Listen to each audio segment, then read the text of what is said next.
RuneScape's strange mechanics are some of what, in my opinion, gives old school its charm. What the hell hit me? Why is the blob invisible?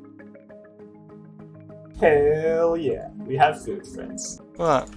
What a great boss, am I right? The fact that things like tick eating and prayer flicking exist are really odd unintended mechanics of a result of how the game was coded. Today's topic covers the history of the player identification system and how this strangely coded system has been abused since RuneScape Classic to win things such as stakes. So, first of all, what is the player identification number system?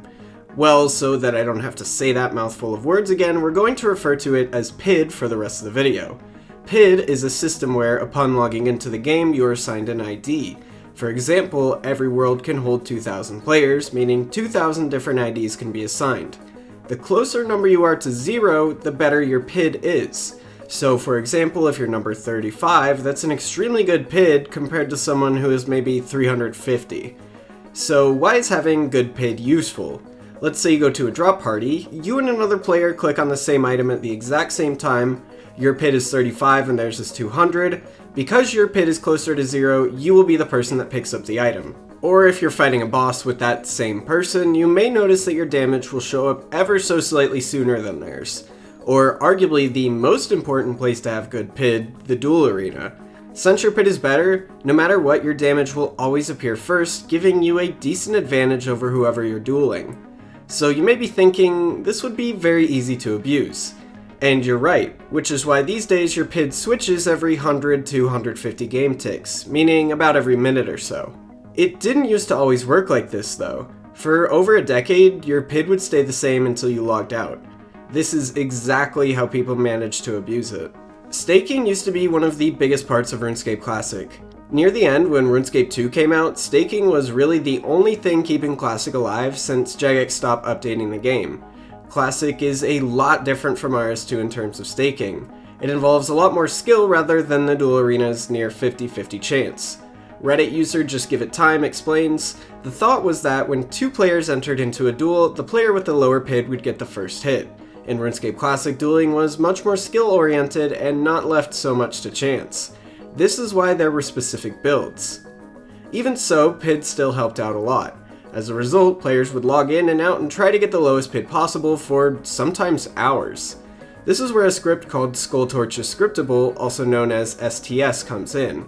To try and cut down on the time trying to get a good PID, players would use the script to automatically log in and out until the script found them a good PID. Now you may be wondering, how did players measure what their PID was in Classic? In RuneScape today, there's a bunch of weird ways of measuring PID, like seeing how quickly your character follows someone else's when they move, and other strange things like that. In Classic, however, there was a big flaw because you were actually able to see your exact PID number, and this script took advantage of that.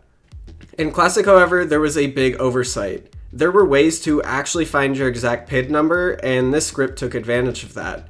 You had the option to display your own PID as well as see everyone else's. Anyone using the script automatically had a huge advantage over anyone who wasn't. If the gear setups were the exact same, they could more or less rig the stake unless they just managed to hit poorly. The same person who created the script created another one referred to as a trade spam script. More or less, you could flood your opponent with trade or duel requests and kick them out of the game. If the player received 200 requests within 3 seconds, the player would lag out to the login screen. So the way this was used in duels was, if you were losing, you would trade spam the other player and instantly win. I briefly covered earlier ways of checking your PID in RS2. Players had to do a bunch of weird methods to check it as you had no way of seeing your exact number anymore. Some of these methods include seeing if the staking menu loads faster for you, if you follow your opponent instantly whenever they move, and so on. It was generally fairly underground for a while, as the more people that knew about it, the harder it was for the select few to rig it. Soon after the release of Castle Wars, players discovered that PID was mainly determined by your IP address, specifically the third group being divisible by 8 and the fourth group being as low as possible would give you a lower PID number. As a result, players would reset their IP over and over again to try and get the best IP for PID that they could. Now, because staking in RS2 is a lot more RNG based, people would always use the same gear and hope for the best. Assuming you have the exact same gear and stats, in theory it would be 50-50 on who would win. That is, until you factor PID into the equation. Since the person with the lower PID would hit first, they had a very slight advantage. Most people have calculated this as the player with PID having a 52% chance to win, and the player without it having a 48% chance. Now there's methods to counter this, such as waiting a tick to make it so the attack animations happen at different times, allowing you to switch your attack style to block when your opponent attacks you, which gives you a slight defense increase.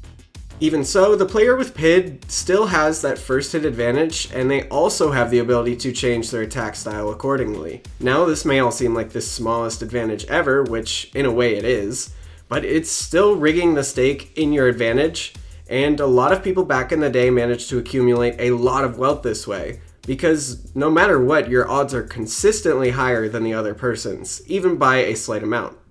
Pretty much any big time staker used this method to get an edge in all of their duels. Now, Old School had a really interesting history when it comes to rigging stakes and the PID system. Originally it was using the IP address system. As a result, the players with the best IP addresses for PID would win more consistently. This was later changed to a system exclusive to Old School where the PID would change every hit. This more or less removed the advantages at the duel arena, but made PvP in general far less enjoyable. With random PIDs, sometimes your hits will randomly stack or randomly have huge delays, sometimes you can tick eat and survive combos, and other times you can't eat at all during a stack. Sometimes your combos are unnaturally smooth and stack very quickly, and sometimes they just break and leave too much time to actually win. This would make PvP very unpredictable and unenjoyable, so it was changed to the system we have today, where every 100 or so ticks your PID gets changed. So really the only way to abuse PID in Old School existed back when PID was based on IPs, and the current system we have is probably the best way to prevent people from getting advantages over each other. Someone can still get PID, but it's not worth the effort to find out if you have PID or not, since it'll probably change before you even start the duel. Anyway, I hope you enjoyed this video. If you have any other video ideas for me, feel free to leave them in the comments down below, or if you have any suggestions to improve future videos, let me know as well. Regardless of what you do, I will see you in the next one.